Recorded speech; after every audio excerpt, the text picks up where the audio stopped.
I realize I don't know more than others about any given topic. And that's okay. Even if you don't understand more than other people, that's okay.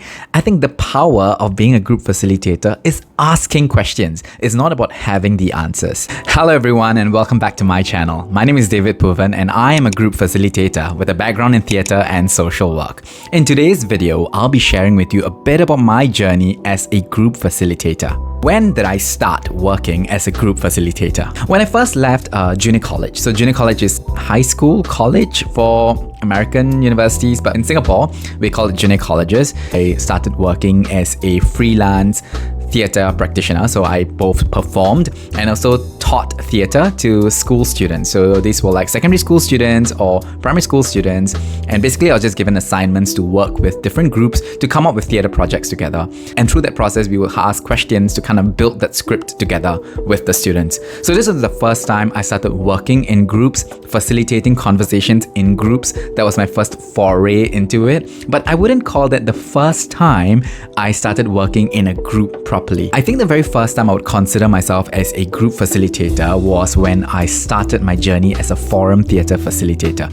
I'll talk a bit more about forum theatre in another video, but basically what it meant was that we would bring performances to different communities and then we would have conversations around these performances. Well, in 2015, while I was still working with different theatre companies, we would bring performances in. So I would either be a performer or a joker. So a joker is a person who would facilitate these conversations with the community. So we would bring performances that usually were linked to a social issue. So these social issues could be, the use of drugs or racism. I remember this process where we once brought this piece on how different races in Singapore. So in Singapore, we are made up of people who are Chinese, Malay, and Indian. This performance was just to kind of like inculcate this idea of neighborliness and friendliness amongst people from different backgrounds and cultures. So what would happen was that we would bring these performances to grassroots leaders and then I would facilitate a conversation with them by asking them questions.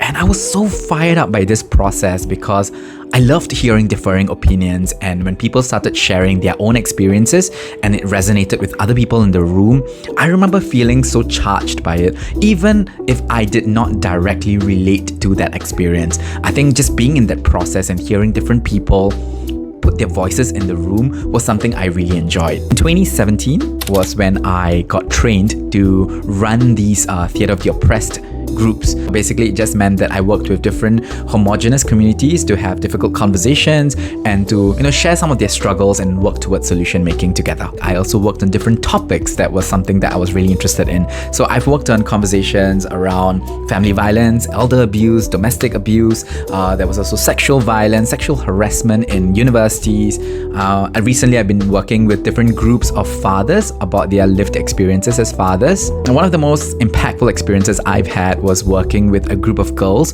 who were rescued by a NGO, a non-government organization. I worked with them and then we came up with a performance which was put up by social workers. And these conversations and theatre activities that we used in that group was really very transformative. We eventually put up the performance to a larger community in Nepal, and the kind of responses that we got from the public was so immense and wonderful to observe, even though I didn't really understand the language. The next thing I want to share is one thing I enjoyed about working with different groups. I think it would be interesting if I worked with groups that I resonated with experiences with, because then I would be able to share some of the experiences and build on it. But I think I really enjoyed the process of being an outsider in the whole process, right? Asking questions. And I think that's so important as a group facilitator, because you would want to be outside the conversation, holding that conversation, and also having people just jump in with their responses, right? And you want to tap on each and every one person's responses, right? Even if they're silent, even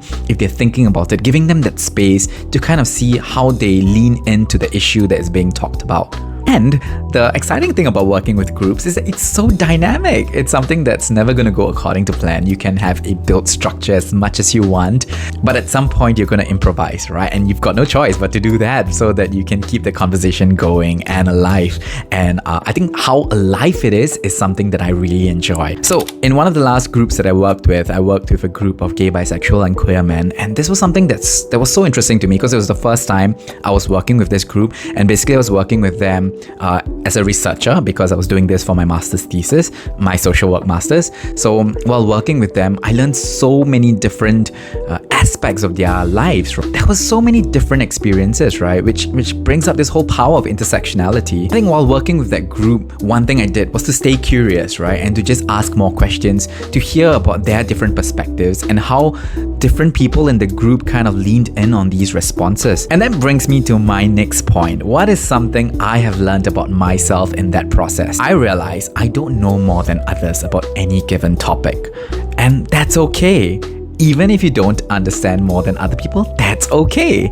I think the power of being a group facilitator is asking questions. It's not about having the answers. Even in my journey as a social worker, which I'll share about in another video, I realized that staying curious and asking questions has gotten me so much further than trying to have all the answers to the questions that people might have.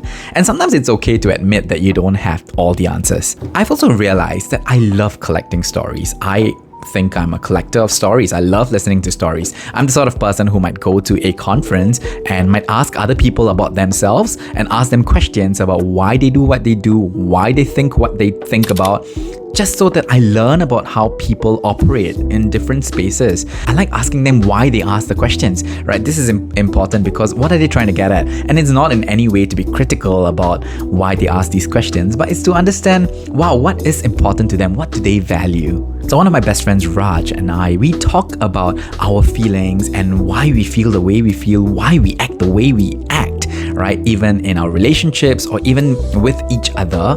And that has helped us grow a great deal over the past 6 years.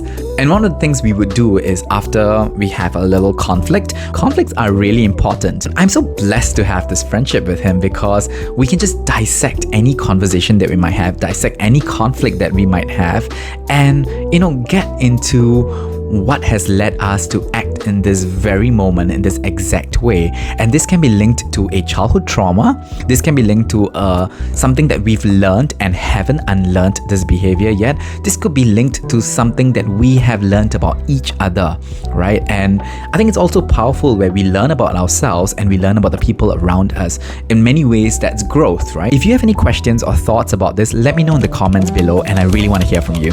That being said, I've less than 10 years of experience in this facilitation journey, and I can't wait to build 10 more years in this journey.